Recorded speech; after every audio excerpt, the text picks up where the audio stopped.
Now, the criminal investigation into the attack is still underway. Hundreds of people facing charges while the FBI searches for hundreds more. And questions remain about what role former President Trump and his allies played. CBS 2's Alice Gaynor has the latest on the investigation. Exactly 1 year ago, supporters of former President Trump breached the U.S. Capitol, forcing Congress to evacuate and temporarily halt its counting of the 2020 Electoral College votes to certify Joe Biden's presidential victory. The riot was live streamed on social media. The FBI pored over security video and body-worn cameras. Some family and friends even turned in loved ones they recognized from the footage. More than 700 people were arrested. Within 10 weeks, we're talking about, I think, close to 1,000 search warrants, 1,500 grand jury subpoenas, 350 to 400 arrest warrants. So just a number unseen before in any probably federal district in history. But this is our nation, not theirs. Most were charged with entering or remaining in a restricted federal building or grounds. About 40 defendants, including Oath Keepers, Three Percenters, and Proud Boys, face more serious conspiracy charges. About 165 individuals have pleaded guilty, including the so-called QAnon shaman, Adam Johnson, and Robert Scott Palmer. He pled guilty to assaulting officers with a dangerous weapon and was sentenced to more than 5 years in prison, the toughest sentence yet, after admitting to throwing a wooden plank and fire extinguisher at officers. Prosecutors say 140 police officers were assaulted that day. Dozens from New York, New Jersey, and Connecticut were among those arrested, including the son of a judge, an MTA worker, a New York City Department of Sanitation worker, and a gym owner who punched a police officer and was sentenced to more than 3 years behind bars.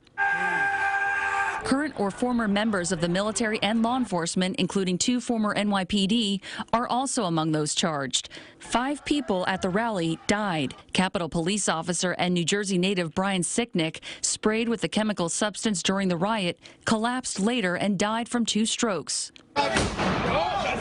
Ashley Babbitt was shot by a Capitol Police officer while attempting to climb through the broken window of a barricaded door leading to the Speaker's lobby. 3 others died of separate medical emergencies. A CBS News poll found 85% of Democrats call it an insurrection, while 47% of Republicans call it patriotism, and 56% of Republicans say participants were defending freedom.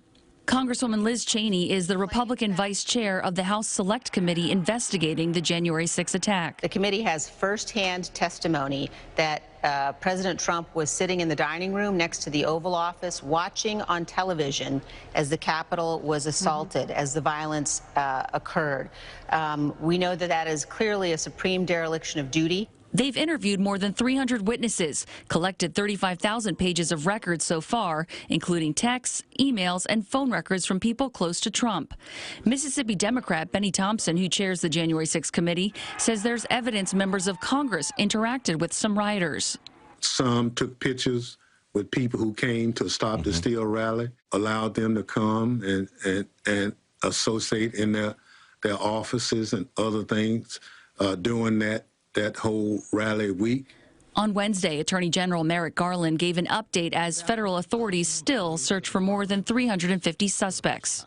The Justice Department remains committed to holding all January 6 perpetrators at any level accountable under law, whether they were present that day or were otherwise criminally responsible for the assault on our democracy.